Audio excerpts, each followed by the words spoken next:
What is going on, everybody? Today we're going to analyze the tape of Mazi Smith over the first 2 days of training camp. The guy has made a couple of really nice plays, so I want to kind of just get into it and really break it down. Let's go ahead and jump right into Mazi Smith's tape from training camp. You got this first clip here. This is going to be a run. I really want you guys to watch the play. I'm slowing it down and then we'll analyze it. You guys see Smith right there lined up over Josh Ball. He's on the inside of Ball. You got an outside zone to that same side that Mazi Smith is on. And you see Smith basically blows the play up. This play right here did not get a lot of attention on Twitter, which is kind of interesting, right? Because I think Smith looks pretty good against the run. You definitely see the power kind of flash. So let's talk about this play a little bit pre-snap. So it is an outside zone to the left, which means both Ball and Tyler Biadasz have this double team block here on Smith. And the goal is for Josh Ball to be able to get up to number 33 here. And I apologize, we obviously don't have the old 22 angle, so it's going to look a little funky for sure. But as you guys see on this play here, Smith does a really nice job. He's going to stay low. He's going to make really nice contact to the inside shoulder here of Ball. Gets his hands on that. Makes nice contact. He's going to hold on to him as long as possible. That's going to make it hard for the center to kind of overtake. And again, I apologize. I know it's kind of blurry, but we work with what we have, right? And you can see Tyler Biadasz is not able to successfully reach Mazi Smith. So Smith has the inside shoulder of Biadasz.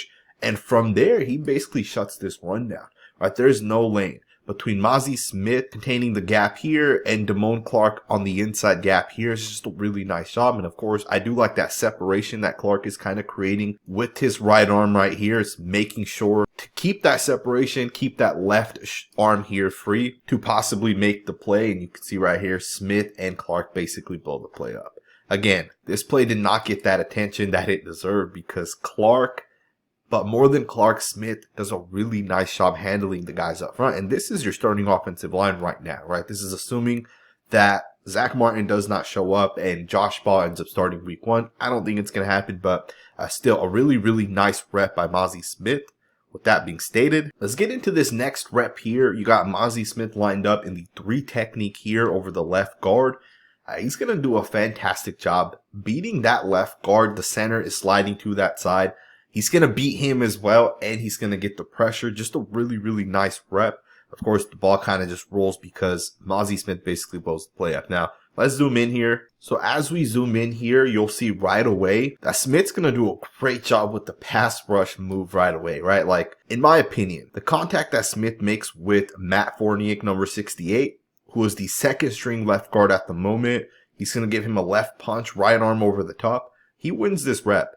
Had the center, that is the second string center right there, in Brock Hoffman, not had been there, in my opinion, Smith gets instant pressure because he's able to beat this left guard.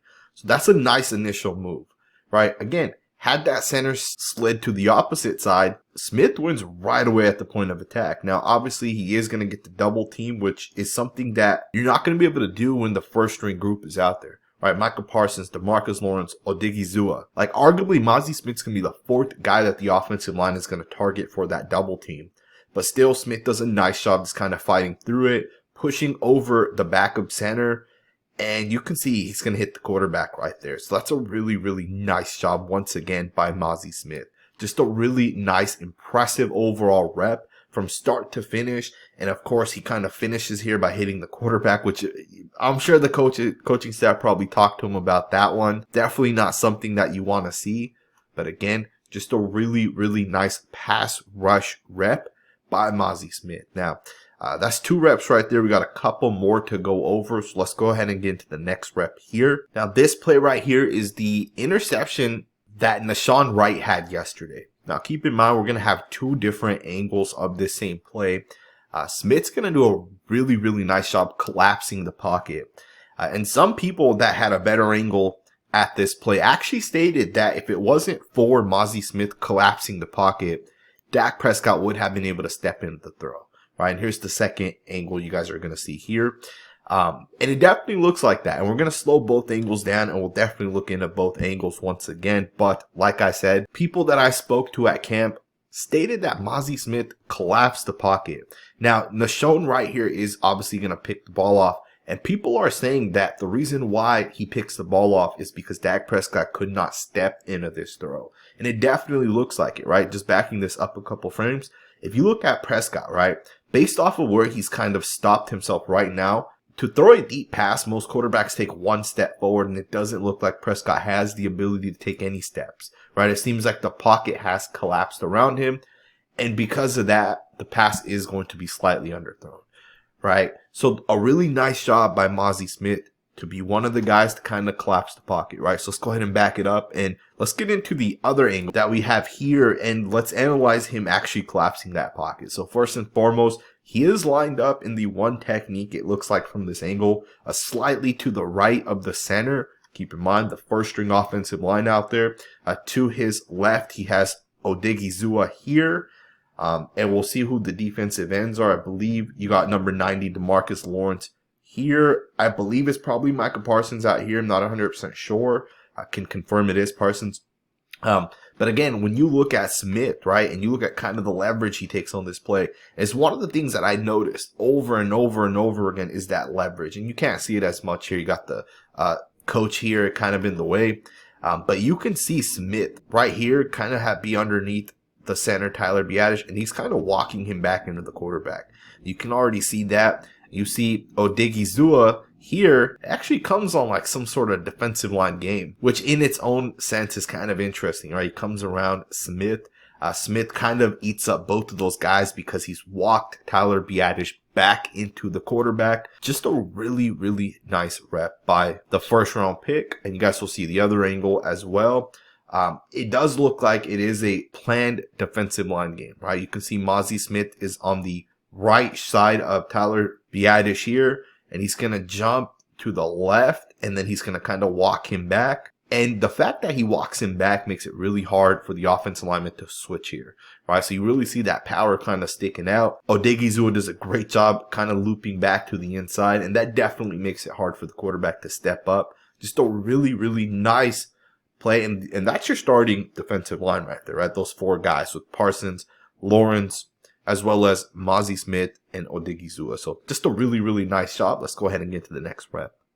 Alrighty, guys, not a whole lot to point out from this play here, but there are two things that I want to point out. This is the quick screen to Dak Prescott, or to CeeDee Lamb from Dak Prescott. I think a lot of people saw this clip, but I do want to slow it down and just show you guys two things on this play. I'm going to go ahead and zoom in here. And if you guys look at Smith, the first thing you're going to notice is how low he gets out of his stance. I mean, look at that right there. To me, this is impressive as hell, right? Because this guy's playing that nose position, right? He's playing on the inside. He's really that guy that's supposed to eat up those blockers. And part of that is leverage. And you see how low he gets on this rep, right? To me, it's just a really, really nice job. Now, I believe this is a run pass option. And it does look like it's a power run, so it's really a angle block for the center. So technically the center does his job, but Smith also equally does his job, right? Now, obviously Dak Prescott sees the corner blitzing here, so he's going to throw it to CeeDee Lamb. But still, Smith does a really, really nice job in this play controlling Tyler Biadasz. I believe it's Tyler Biadasz. Don't quote me on that. I'm pretty sure it is because it is the first string guys. But again, just that leverage. Really, really, really nice job staying low. Being able to kind of control the chest. Keep in mind, this is a rookie. Day 2 of him being in the NFL, taking on a guy who's been in the league for a couple of years. A guy who was a Pro Bowl center, I should say. Right? And to me, the upside for Mazi Smith is massive, man. The guy's a freak. Technical. Very, very technical, I should say, right? With the leverage. And to me, the second part of this play is he's going to get off the contact here. And look at him chase this play. Right? Look at him chase this play from the backside. That's effort from a nose. Like, there's going to be plays this year that Mazi Smith's going to chase from the backside that it's going to wow you guys, right? So, great job staying low and chasing the play. You got the final play here. Not a whole lot from this clip specifically, but you do have him try to do a move, and it does look like he pressures the quarterback just a little bit. Let me go ahead and so we'll zoom in as well. He's going to do a pretty nice job right there with the left hand rip. Now you can see that he is going up against number 65 here. And he is double teamed once again, right? You can see that you get the slide to that side. Center, right guard, right tackle are responsible for the 2. So again, Mazi Smith's being double teamed, right? So it's kind of important to recognize he's going to give a rip move with the left hand. And then from there, he's going to kind of just push these guys back, right? You see him right there. He's going to kind of just push. And he may have gotten to the quarterback there, right? It's kind of hard to see. I did ask some people, and they did tell me that he got to the quarterback at least twice on day 2, and I believe this was the second play, right? The first time he got to the quarterback was a play we saw, way back when. This may have been the second time here. It does look like this was likely the second play, right? So a really nice rep by Mazi Smith. Once again, just kind of going through people, getting a hand on the quarterback. Remember, they're not allowed to touch the quarterback, or they're not supposed to touch the quarterback. So they're going to get as close as possible, but they're not going to actually bring the guy down. So once again, a nice job by Mazi Smith to kind of go through it right there and push him his way right into the quarterback, right? I'm very excited to kind of watch Mazi Smith as the preseason comes around. I hope you guys enjoyed this video. I do want to state this. If this is the first time you guys are on this channel, please consider subscribing. Now, I'll see you guys next time with another video.